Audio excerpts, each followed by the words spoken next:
Hello children, now we will start the next part of your lesson, teeth and microbes. Now look at the book. Tooth decay. Every time we eat something, small bits of food get stuck between the teeth. If we not rinse our mouth after eating, these particles attract germs which start feeding them and also harm the tooth enamel. Slowly, small holes called cavities start formed in the teeth. If not treated in time, these cavities become bigger and start grow deeper into the tooth until they reach the pulp. When this happens, we get a toothache. म्हणजे काय, ज्यावेळेस तुम्ही काहीतरी खाता, आपण प्रत्येक वेळी खाल्ल्यानंतर जर माउथ रिन्स केलं नाही, म्हणजे चूळ भरली नाही, तर काय होतं की ते फूड पार्टिकल्स जे आहे ते दातामध्ये जाऊन बसतात आणि त्यामुळे जर्म्स तयार होतात आणि ते जर्म्स वाढतात आणि ते जर्म्स वाढल्यामुळे आपल्या दातात कॅव्हिटीज तयार होतात, म्हणजेच दात किडायला लागतात आणि अनहेल्दी होतात, दात दुखायला लागतात, त्या कॅव्हिटीज नंतर वाढतात. त्यामुळे आपण दातांची व्यवस्थित काळजी घ्यायला पाहिजे. Care of teeth. Look at the pictures below and brush your teeth as shown. Care of teeth is also known as oral hygiene. टीथची काळजी घेणं म्हणजेच आपलं ओरल हायजीन आहे, नाहीतर बॅड स्मेल वगैरे येत असतो. Follow these simple oral hygiene habits for strong and long lasting teeth. तुम्हाला जर आपले दात चांगले ठेवायचे असतील, कायमस्वरूपी ठेवायचे असतील, तर त्या माउथ हायजीनसाठी काय काय गोष्टी करायला पाहिजे. Rinse your mouth well after every meal. प्रत्येक जेवणानंतर तुम्ही व्यवस्थित चूळ भरली पाहिजे. Brush your teeth at least twice daily and specially after having eaten something. ज्यावेळेस तुम्ही दिवसातनं कमीत कमी 2 वेळा ब्रश केला पाहिजे किंवा काही खाल्ल्यानंतर, चॉकलेट्स खाल्ल्यानंतर किंवा गोड काही खाल्ल्यानंतर कंपल्सरी तुम्ही ब्रश केला पाहिजे. Eat calcium rich foods such as milk and milk product. Milk आणि मिल्क प्रॉडक्ट हे आपल्या रोजच्या डेली डाएटमध्ये अतिशय आवश्यक आहे. Do change your toothbrush every month and always use a good quality toothpaste and toothbrush too. त्याचप्रमाणे तुम्ही दर महिन्यातून एकदा ब्रश चेंज करायला पाहिजे आणि चांगल्या क्वालिटीचा ब्रश आणि टूथपेस्ट वापरायला पाहिजे. Visit the dentist regularly for checkup. Regularly तुमचे दात चेक करून घेणं गरजेचं आहे. Microbes. Micro means very small. मायक्रोचा अर्थ काय? Very small. Are extremely tiny living organisms that cannot seen with the naked eye. These can be seen only through a microscope. Microbes be both useful and harmful. Microbes म्हणजे काय, तर अतिशय small living things असतात.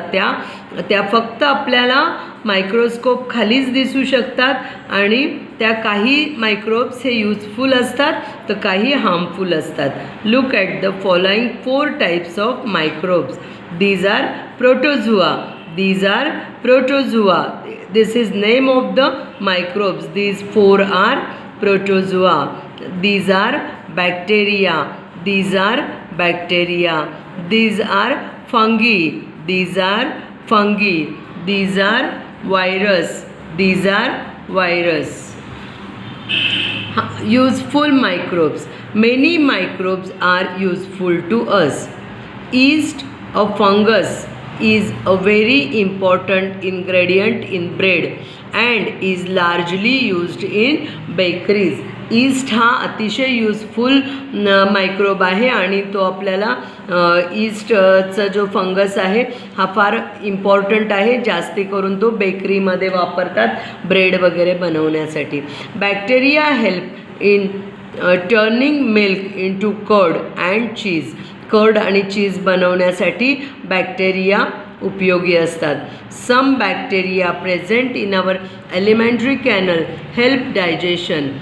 Certain vaccines and medicines are developed using some useful microbes. हे useful microbes वापरून आपल्याला काही medicines आणि वॅक्सिन्स बनवले जातात. Mushrooms are a type of edible that can be eaten. Edible, that can be eaten. Fungi, however, there are also some types of mushrooms that are poisonous. We must therefore be aware of what type of mushrooms we eat. Harmful microbes. Some kinds of microbes cause diseases and infections. काही मायक्रोब्समुळे diseases आणि infections होत असतात. Harmful microbes are called germs or pathogens. Harmful मायक्रोब्सला काय म्हणतात? Germs किंवा pathogens. Now see microbes. Viruses, chicken pox, common cold, influenza, measles, polio, हे सगळे जे डिसीजेस आहेत ते कशामुळे होतात? व्हायरसेसमुळे. बॅक्टेरियामुळे होणारे डिसीजेस कोणते आहेत? बॅक्टेरिया डिसीजेस और infection caused tuberculosis, that is TB, food poisoning और whooping cough. Fungi, due to fungi which diseases में arise? Athlete's foot, thrush and ringworm. Protozoa, malaria and dysentery. Now, words to know. Which words we have learned from this lesson? Now look at the book. Milk teeth, that is set of early temporary teeth in children. Set of early temporary teeth in children. Permanent teeth, second set of teeth that follow the milk teeth. म्हणजे milk teeth नंतर जे येतात ते permanent teeth असतात. Typically lasting up old age. Old एजपर्यंत ते permanent teeth असतात.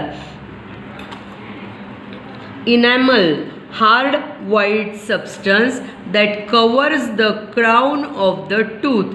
टूथचं जे वरचं कव्हरिंग असतं व्हाईट स्ट्रॉंग, त्याला इनॅमल म्हणतात. Dentine, hard dense bony tissue forming the bulk of tooth below the enamel. Dentine म्हणजे काय? हार्ड डेन्स बोनी टिश्यूज असतात त्या forming the bulk of tooth below the enamel. Microbes, extremely tiny living organisms that cannot be seen with the naked eye. Pathogens, disease causing microbes. Now, what we have learnt in this topic, the important points are: there are two sets of teeth, temporary, that is milk teeth, and permanent teeth. There are 4 types of permanent teeth. Incisors are used to bite and cut food. Canines are used for ripping and tearing food apart. Premolars are used for cracking, chewing and grinding food. Molars are used for chewing and grinding the food. The visible part of the tooth is called the crown. The invisible part is called the root. Microbes are microscopic living things and can be useful or harmful.